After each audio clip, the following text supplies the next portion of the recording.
Hello hi दोस्तों, क्या हाल है? ठीक ठाक हो दोस्तों? आज मैं अपना डिवाइस लैपटॉप के साथ कनेक्ट कर रहा था, लेकिन वो कनेक्ट नहीं हो रहा था।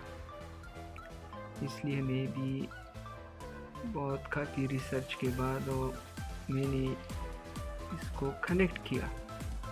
मैं अब आपको बताना चाहता हूँ कि आप इसको कैसे कनेक्ट कर सकते हैं।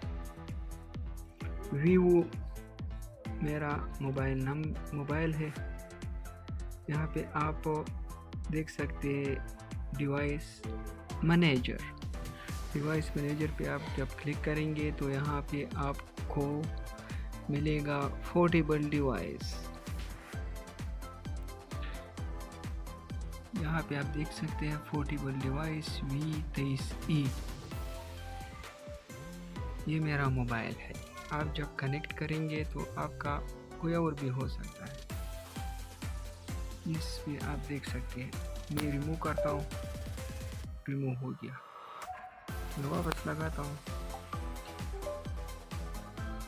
आप देख सकते हैं अभी मेरा तो कनेक्ट है, लेकिन आपका कनेक्ट नहीं होगा।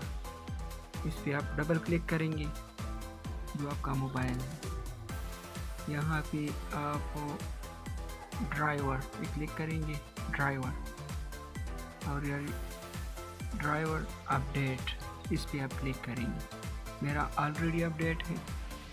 यहाँ पे सर्च बार ड्राइवर पे क्लिक करेंगे और search bar update driver window, इस पर क्लिक करेंगे तो ये अपडेट हो जाएगा। ठीक है।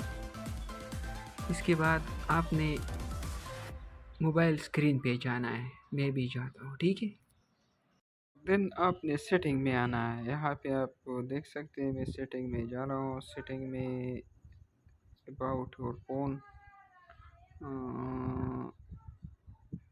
यहाँ पे ये बोल्ट नंबर जो है ना, इस पे 7-8 दफ़ा आप क्लिक करेंगे तो यहाँ पे डेवलपर ऑप्शन आ जाएगा। आप यहाँ पे देख सकते हैं डेवलपर ऑप्शन, डेवलपर ये हो गया डेवलपर ऑप्शन। यहाँ से आपने USB ये वाला जो ऑप्शन है ना, ये आपने ऑन करना है। ये आप अगर हो तो ये ऑन करना है। ठीक है। और फिर डेटा ट्रांसफ़र हो जाएगा। वहाँ पे सिस्टम में आप चेक कर सकते हैं। ठीक है। ये जो है ना, ये फाइल ट्रांसफ़र पे करना चाहिए। ये वाला बाय डिफ़ॉल्ट ये नो, सिर्फ चार्जिंग पे अगर हो तो ये ऐसा होता है, यहाँ पे करना पड़ता है। ठीक है।